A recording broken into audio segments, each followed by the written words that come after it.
Hujambo na karibu mtazamaji wa Zone Media.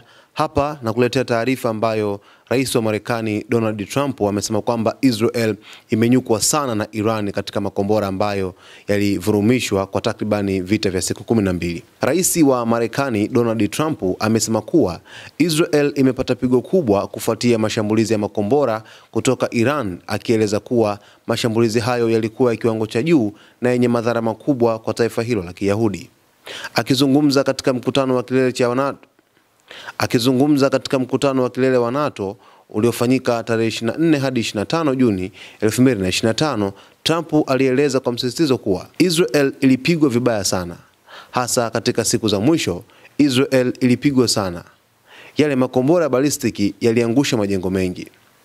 Trump alisema mashambulizi hayo yalihusisha makombora ya masafa marefu yenye nguvu kubwa ya uharibifu na kwamba baadhi yalilenga maeneo ya raia, huku miundombinu muhimu ikiteketea kwa moto na milipuko mikubwa. Aliitaka jumuiya ya kimataifa kuamka na kuchukua hatua kali dhidi ya kile alichokiita uchokozi wa moja kwa moja dhidi ya mshirika wa Marekani, akiongeza kuwa usalama wa Israel ni kipaumbele cha Marekani. Trump alisema kwamba tusiwe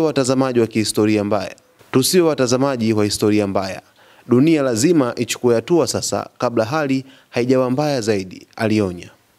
Wakati huo huo, duru za kiusalama nchini Israel zimethibitisha kuwa zaidi ya majengo 40 yameharibiwa katika mashambulizi hayo, huku mamia ya watu wakijeruhiwa na wengine kupoteza makazi. Waziri Mkuu wa Israel Benjamin Netanyahu anatarajiwa kutoa tamko rasmi kuhusiana na hali hiyo ambayo imeweza kutokea nchini Israel kufuatia vita vilivyodumu kwa takriban siku 12 baina ya Israel pamoja na Irani.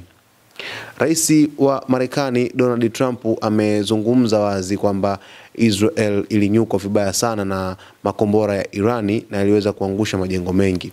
Na amesema haya yote kutokana na uhalisia ambao Marekani imeweza kuona kutokana na vita hivi ambavyo vimedumu kwa takribani siku 12, lakini baadaye kupitia rais huyu Donald Trump aliweza kuja na kusuluhisha vita hivi. Mtazamaji, salia na Zone Media hapa kila siku ili uweze kufahamu taarifa kwa undani zaidi, lakini usisahau kusubscribe channel yetu, kulike video zetu, kucomment pamoja na kushare. Jina langu naitwa Victor Moshi.